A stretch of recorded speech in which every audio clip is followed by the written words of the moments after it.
With Assetto Corsa Competizione seemingly gaining a lot more popularity of late, one of those classic sim racer cliches seems to have reared its ugly head again as well. Once again, complaints about GT3 being boring are flooding Discords, forums, YouTube comment sections and, let's be honest, anywhere that lets you post anonymously, you absolute heroes. So consider today's video a bit of a defense of GT3.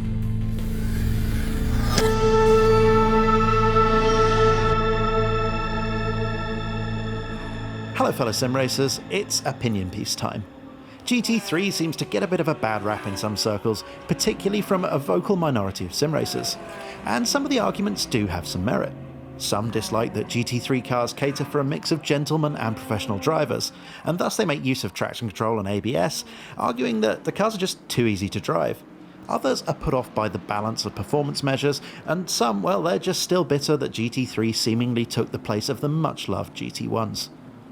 So let's start the counter-argument with a little bit of a history lesson. SRO's initial plan for GT3 was really just a way of grouping together a number of one-make, manufacturer-backed series into one class. It was, to all intents and purposes, a way of corralling a bunch of cup cars and other oddballs together under one set of regulations, and to hopefully attract some new manufacturers along the way. And as the class gained popularity, more manufacturers started building dedicated cars to meet the requirements of the regulations, and today, more manufacturers are involved in GT3 than in any other racing format. At the time, the FIA GT Championship was being tested by the appearance of the Maserati MC12 in the GT1 class. A classic homologation special, the MC12's performance forced the FIA to intervene, and thus the seeds of what we now know as balance of performance were planted. Mr. Rattel thought that was a great idea, and thus the core concept behind the GT3's technical approach was born. The interesting thing about GT3 is that the technical regulations are much less restrictive than most other racing formulas, which leads to an impressive variety of different approaches. Seriously, what other racing class can host such a motley crew of different car designs? You get front-engined German executive cars fighting it out with mid-engined Italian supercars, British luxury marques, Japanese tankmobiles, and a whole host of other one-offs and oddballs. I mean, there was even a f***ing Morgan. What's not to like? To break that down some more, most racing series have a prescriptive technical formula. The car must have very precise dimensions and attributes, the goal being to keep the cars within a certain performance window and to keep a reasonably level playing field, and of course to meet certain commercial requirements as well. GT3 flips that idea on its head, focusing more on regulating the performance of the cars instead. This means that there are defined targets for things like rate of acceleration, downforce, power and drag. This allows cars with wildly different proportions, layouts and engine formats to compete against each other, which provides the spectacle of rear-engine Porsches battling it out with front-engine BMWs, naturally aspirated 6.2-litre V8s against V10s and a whole host of smaller turbo power plants. And of course, super sleek cars taking on everyone's favourite battle barge. I mean, compare the frontal area of the Ferrari and the Bentley. It's almost like they were designed for completely different environments. For me, it's that diversity that makes GT3 really fascinating. But with the open nature of the car layout comes a price, and that cost is paid, for the viewer at least, in the slightly less popular than measles balance of performance measures. When the cars are homologated, they're required to meet certain performance targets in order to keep the playing field reasonably level. And the performance of the cars are balanced against each other. This BOP is then tweaked on and off as needed to keep things competitive, and in theory, to disincentivize manufacturers from using their checkbook to fill up the trophy cabinet. Is it a bit artificial? Yeah.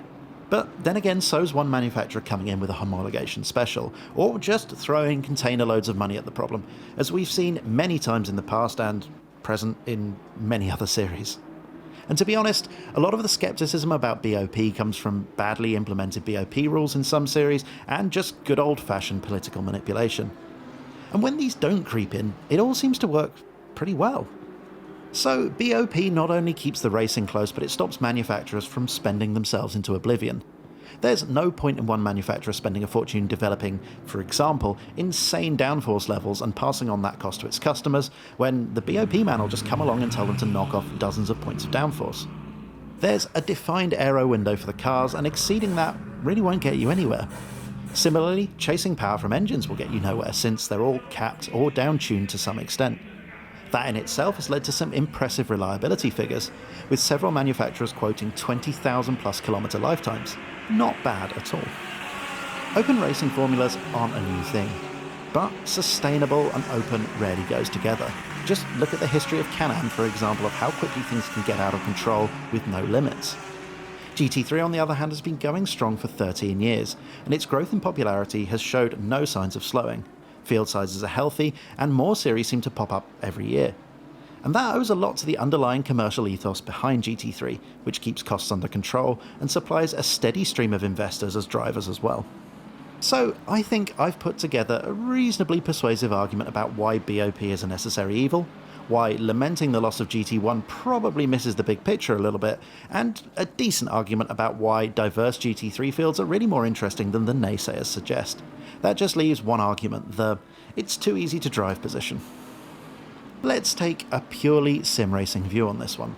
If the thing that gets you excited in a racing sim is emulating the likes of Clark, Brabham and Rindt, then I can see how driving a GT3 car may not be all that appealing. But as far as modern race cars go, I just don't buy the GT3's too easy argument. Sure, traction control, and I guess more specifically ABS, do lower the barriers to entry, but they don't level the playing field. Relying heavily on either of these drive raids generally makes you slower, so realistically, all they do is allow less experienced sim racers to take part, which really can only be a good thing. If you want an online racing series to thrive, the cars need to be manageable enough to encourage good participation. Just look at the take-up rates of the series like Camel GT or classic F1 content in iRacing for a good example for just how tricky cars can lead to difficulties in getting regular racing. And that's the other thing, GT3 cars are designed to help amateur drivers, which I'm sure all of you realise the vast majority of us are. But that's really just reframing the position. For me, the clincher is that in a detailed sim like ACC that really gets down into the heart of what these cars are about, there's a lot of nuance to understand.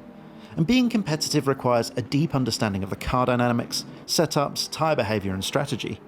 I saw plenty of very fast esport drivers turn up to the SRO series last year and look pretty amateurish when compared to others that had done their homework. This ain't arrive and drive. So if you want a TLDR, GT3 equals good. Man, that meme is nearly as old as GT3 itself. So that's just about it for today, guys. I hope you enjoyed the video.